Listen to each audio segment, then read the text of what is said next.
this morning I have the privilege of speaking with Carla Roda. She is very talented and has worked on a variety of projects as an editor, as a director, and has her own projects in the works. Thank you so much for joining me today. Thank you. Thank you for having me.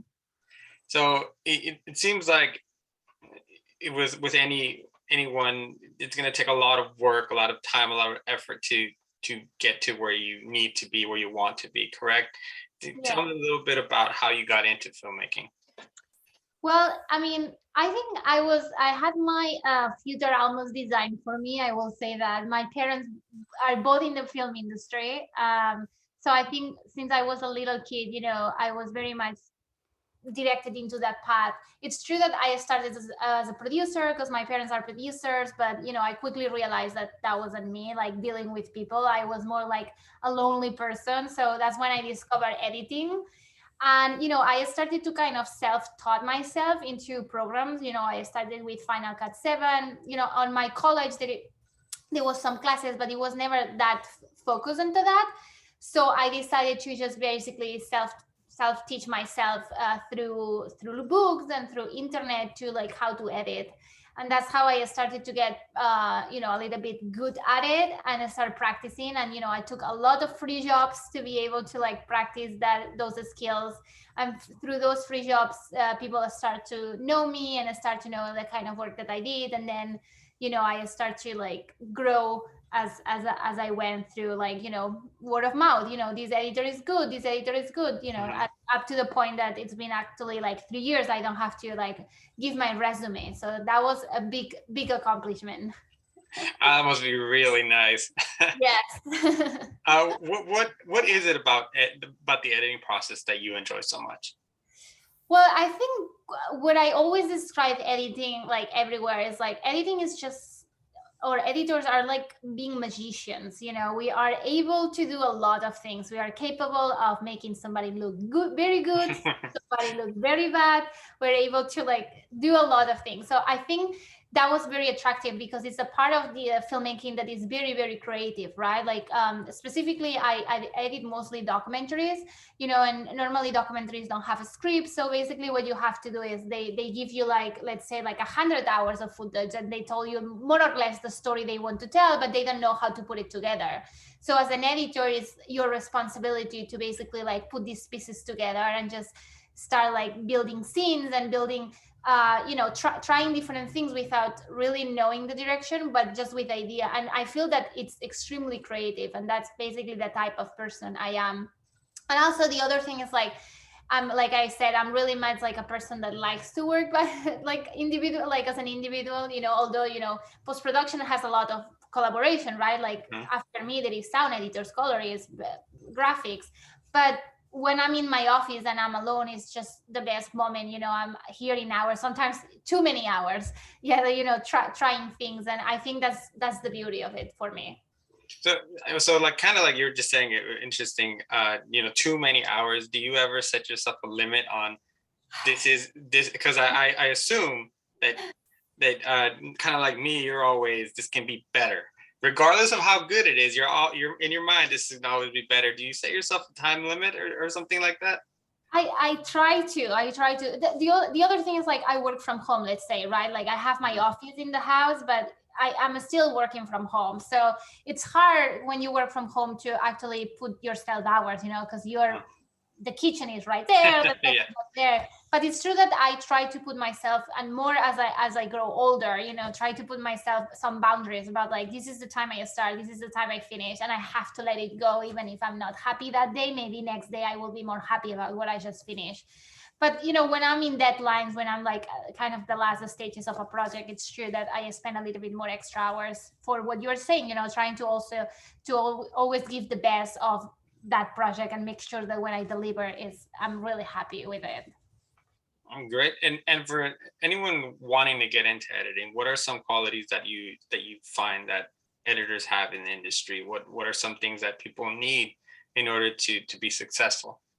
Well, I think first of all, you have to be very creative, like I say, because even documentary or even fiction, sometimes they always say that there is three scripts that you should know when you do, or you film when you do a movie, right? The one that you write, the one that you direct, and then the one that you edit. And sometimes those stories don't connect because you're missing something, or we forgot to shoot something, or when I wrote this line, I thought was gonna look different.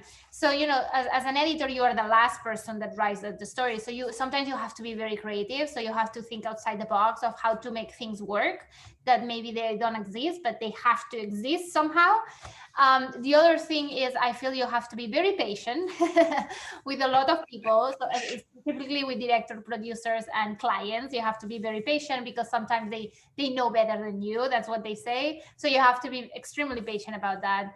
And I think the third thing that I will say is just to be very motivated and not, and if editing is really what you want to do, is like not like practice and practice and just take jobs, even if it's for friends or for free, just because that's the time that you're using to practice and to actually craft your style of storytelling as an editor.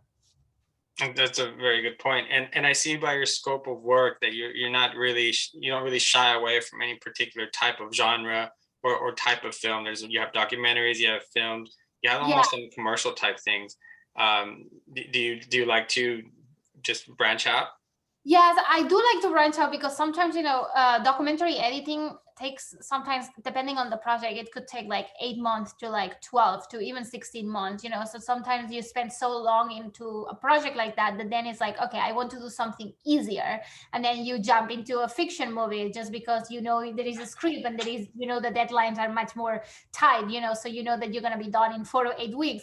Or you have like time here and there and somebody approaches about a commercial. I did a couple of commercials for Discovery Plus, so I was like, yeah, let's do it, because those are fun to do too. They are short videos. Also the clients are very like, the deadlines are extremely specific, so you know exactly what you're doing, the time you're taking a break from like a big project and then you jump into another project. So I really don't have a preference genre, but it's true that documentary has always been the genre that combines all the things that I like, which is creativity and it's basically a storytelling. Well, as long as you're doing what you love, that makes it a-okay, right? Exactly. Everybody always says like, "Oh, what is your job?" I was like, "I don't think it's my job. I think it's my hobby." So I think I always say that I have a hobby that I love and that I'm lucky that gets me pay. I know exactly how you feel. I've recently started a job with the news network here in where I live, Yeah. and as I'm shooting whatever it is I'm shooting with reporters or just stories, I sometimes stop and look at myself and go, I get paid for this, and I Yeah. just kind of giggle. And then I've never had that before, so that feels really, really good. So let's move on. Let's talk a little bit about a feature film you're working on called Let Go. Yes. Tell us a little bit about that. Yeah, so Let Go. So I did direct like 3 movies so far, but it's true that I always directed movies that was written by somebody else, right? Like I was just hired as a director, except my first movie that was Camila. That was kind of like the one that I was able to write, produce, edited, like everything, right? That you do when you do your first movie, you want to manage everything. Mm-hmm. So Let Go is a story that it's actually a real story, right? Well, or based on real events. There is a lot of like fiction on it, but it's something that happened to me like 10 years ago, 10 plus years ago. And I started writing kind of a diary of what was happening at the time. Mostly like it was a for me thing, right? Like it was just to a little cope with adversity and sadness and a little bit of depression. So I started writing that as a diary, but then I realized that that diary could actually be converted into a movie, that the story wasn't just going to be to help me, but actually help other people that may actually go through the same things. So I actually transformed that diary into script, and it took me, let's say, 8 to 9 years to write the script, because sometimes when it's your story you are very much attached to it, so you have to be very careful about it. And so I wrote it, and then I passed it to a couple of other screenwriters for them to polish, because I really wanted to attach myself on like what I think is important, maybe other people will not think is important. So a year ago or so I finished the script, and now I'm just so excited that I'm trying to well, I'm pitching the story to basically be able to film that story, and it's just beautiful because, like I say, it's based on a real story. But I feel like even though it happened to me, it can happen to many people, and I want to make sure that people know that whatever it is that you go through life, the most important is to be okay with yourself more than other people, and to be able to say, okay, enough is enough. I will take care of me, and then I can take care of others, and that kind of like strength and positivity to go through bad times, but to be able Mhm. to get out of it, right? So I think it's very important, and specifically now with the pandemic, right? There is so many cases of people are in like sadness, self-depression. So I want to make sure that people know that everybody goes through a lot of things and it's okay, and that is important also to communicate and to have a community to support you. Yeah, absolutely. I 100% agree with you. I think one of my favorite thing about covering independent films and independent filmmakers is the fact that a lot of the stories are very personal. Yeah, And even at some time, there's been some points where I've done some comedies where it's like, yeah, I was going through a really dark time, and this really helped me through. Or and so you not it's just it's very interesting and very it makes me enjoy the films quite a bit more when you find out that how much heart was put into some of these scripts, yeah. not just like yours as well. Yeah, no, for sure. I mean, like it's also one of the things that I say to people, it's taking me, it took me many years to write that story, but it wasn't because I wasn't ready. It was because I wanted to make the best film, not just for me, if not for other people. I think that's important. It's just like when you do a movie, it's not for the money. This type of movie is not for Hmm. the money. It's not, it's for the message that you're trying to give, and you're hoping that that message helps more than one person at a time. And just kind of just a little bit more about the movie because I found the logline so interesting because of the fact that many of us have pretty good hearts. I would say I'm not going to judge myself Yeah. that well or but how hard is it sometimes to just kind of let go and really focus on yourself and not put so much energy and thought and emotions into trying to make someone else successful.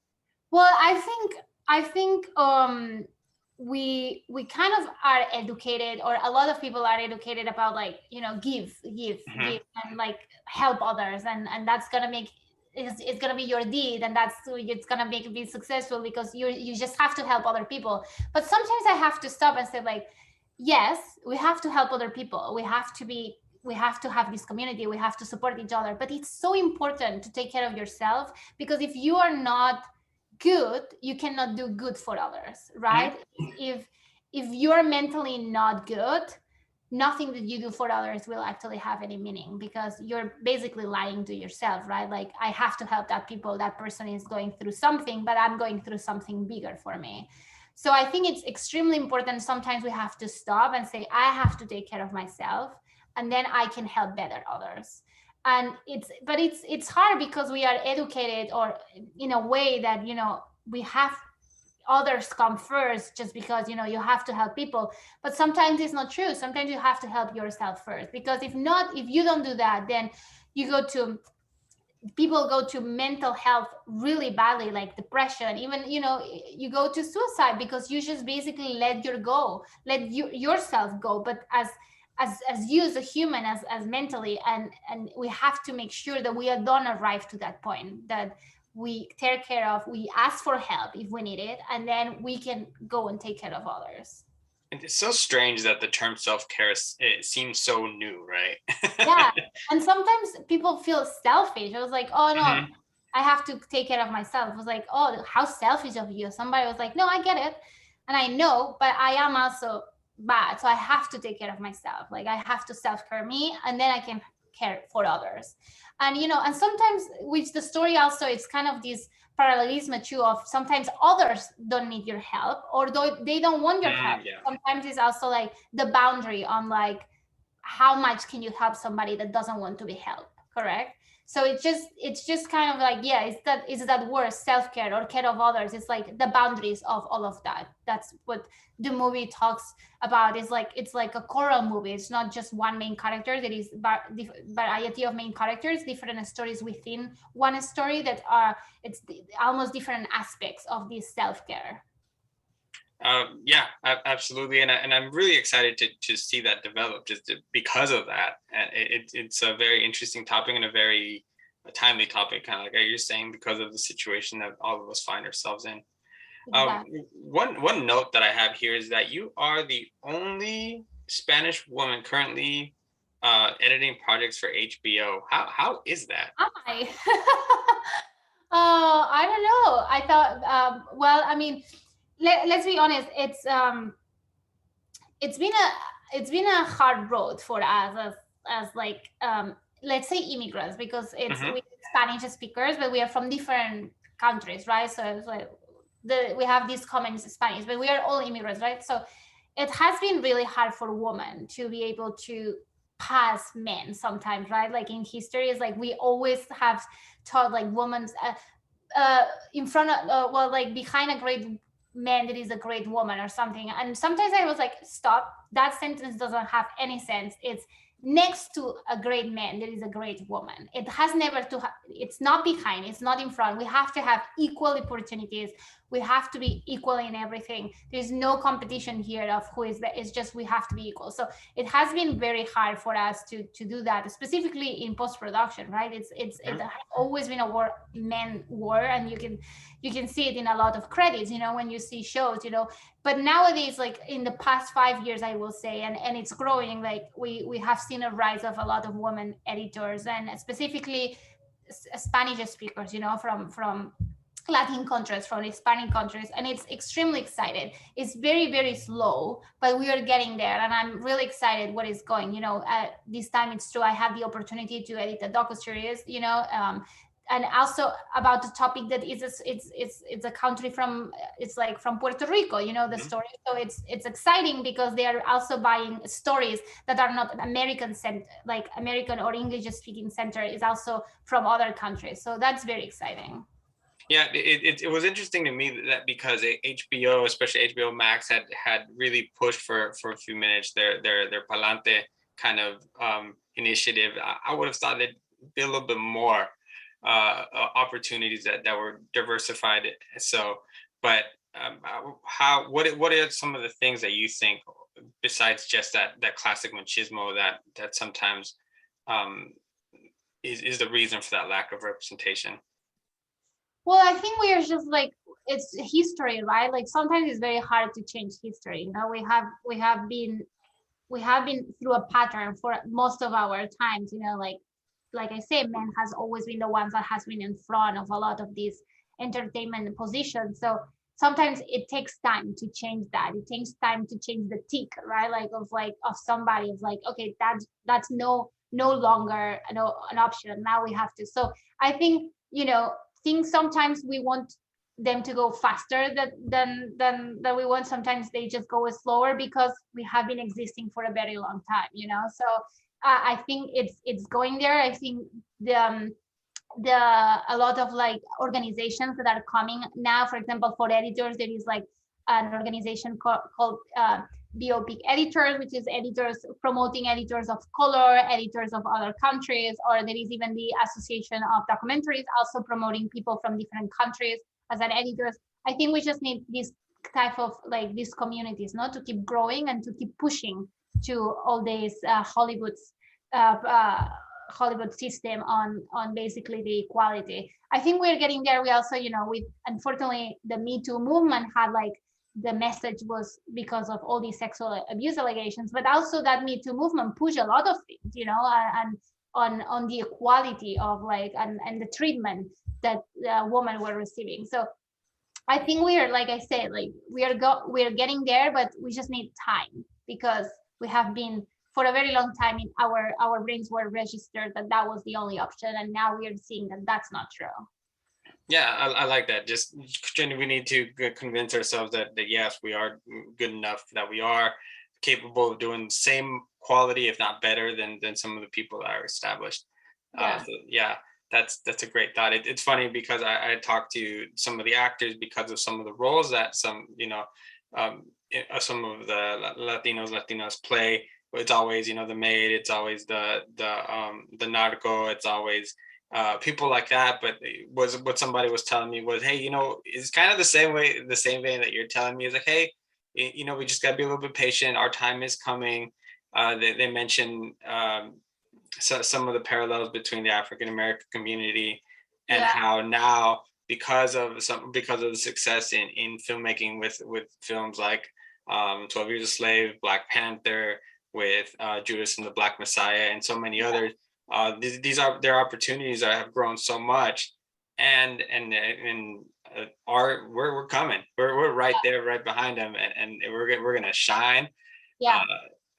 very, very brightly, and you're going to be one of the ones leading the charge.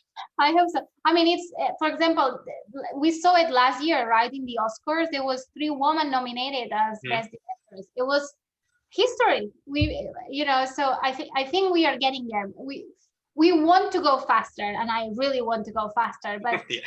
sometimes I understand that fast doesn't mean good, right? I mean, if we go fast but we don't do it properly, then in easier time we're gonna see the effect. I think we have to do things properly, and we have to fight, all of us. And like I say, I think it's very important, like, the woman get recognized, but I think I'm gonna get eaten by that. But I also think it's always about equality. It's not about asking for more or asking, it's equality, and that's what it has to be, equality. When we are equal, we all can survive in a one. When we are not equal, whatever it is, it's when it gets complicated. Yeah, absolutely. I agree with you 100%. Yeah. Carla, thank you so much for talking with me today. I really appreciate it. I know you need to get to work, so I value very much all this conversation that we had. I will say that I have seen a couple of the trailers for your films, and I'm so excited to get to watch some of them. Especially Our Quinceañera. It Yes. looks amazing, and it's something that I think that is really important in our community, and it's really cool to see what one community specific was doing to make sure that all the girls got their Yeah. moment.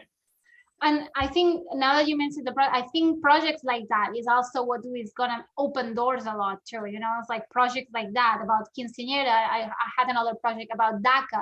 People didn't know what DACA means. Like it was like trying to explain these things. Like trying to and this is the power of cinema sometimes, that we can arrive to so many people. Netflix right now, one of the biggest show, it's been a Spanish show, Money Heist, Oh like yeah. de Papel.